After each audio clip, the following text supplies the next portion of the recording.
July 18th, 2008, rookie officer Andrew Widman was shot and killed in the streets of downtown Fort Myers while trying to break up a domestic fight. A year later, the pain of what officers saw and heard that night still fresh.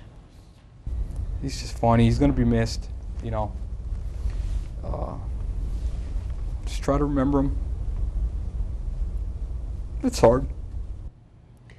Tonight, for the first time, 5 other officers who were there tell Wink News about the night they lost one of their own and the hunt that followed for his killer. Maggie Crane in the studio with their exclusive story. Fort Myers police officers Alan Gagnon, Wolfgang Daniel, Scott Newberry, BJ Aids, and Sergeant Roger Valdivia are heroes among us.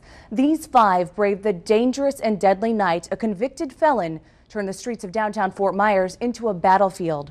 It was July 18th, 2008. Abel Arango shot and killed Officer Andrew Widman. He also shot at every officer you see here, forever changing the way they look at life, their jobs, and each other.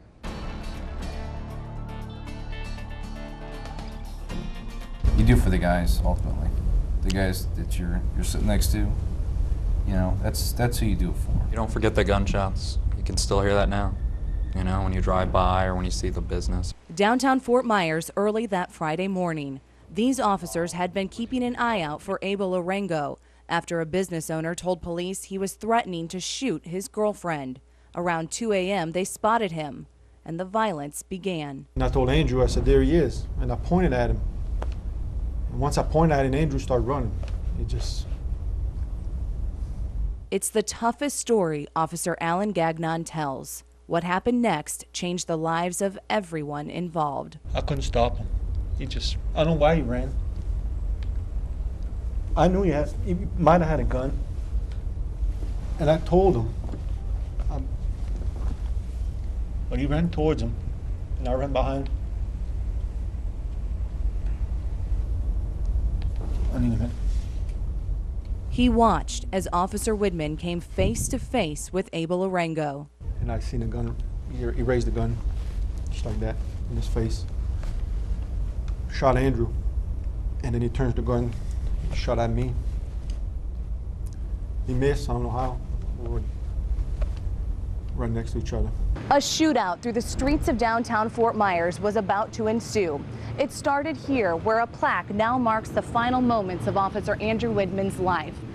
Just a city block away, another officer was about to start a firefight with Widman's accused killer, not knowing what just happened. I tried to get him to leave the area because I didn't realize it was the bad guy. At that point there, after I told him a couple times to leave the area, to warn him, he kind of waved his hands at me and shunned me away, and walked a few more steps. Then he pulled his gun out, started firing at me. Officer BJ Aids emptied his shotgun at Arango and then grabbed his handgun. So we began shooting at each other. And I tell you, I felt very lonely because I couldn't see any other officers. But they were close.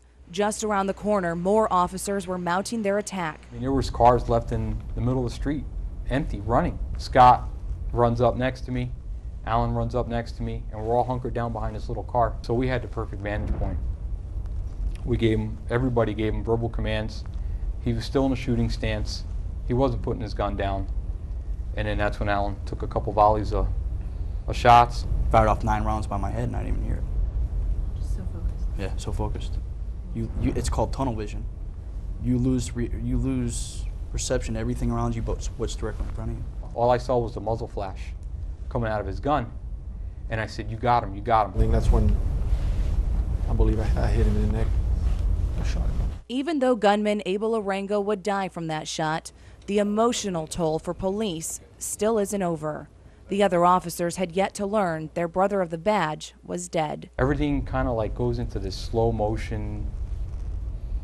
It's kind of like when you see it on, I don't know, on TV, on Hollywood, where stuff just starts slowing down and voices get all distorted, and then you got to put yourself into reality check. Because that's the ultimate thing a police officer can give, is his life, line of duty.